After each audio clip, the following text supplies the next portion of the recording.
এসে যদি বলে বাবা তোমার সোনার হারটা খুব পছন্দ হয়েছে, সোনার হারটা তো দাও, তখন কিন্তু আমি ভালোবাসার মানুষ তো কিছু বলতে পারছি না, কিন্তু একটু সংকোচ বোধ করবো। হ্যাঁ হ্যাঁ, আপনি একটু প্রসাদ প্রসাদ পেয়ে নেন, তারপরে দেখছি। সবাই শিব ঠাকুরের মাথায় জল অর্পণ করে। রাবণ প্রত্যেকটি মস্তক কেটে কেটে শিব ঠাকুরের মাথায় অর্পণ করতেন।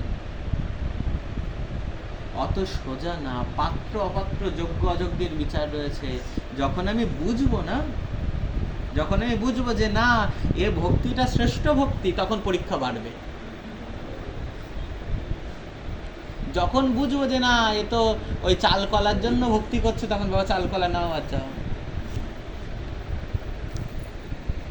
আসুন বাবা এটা ফল দেবেন, ফল নাও যাও, কিন্তু বাবা আপনাকে একটু জড়িয়ে ধরবো, তখন কিন্তু বলবো না এটা হবে না। যোগ্য অযোগ্যের বিচার রয়েছে।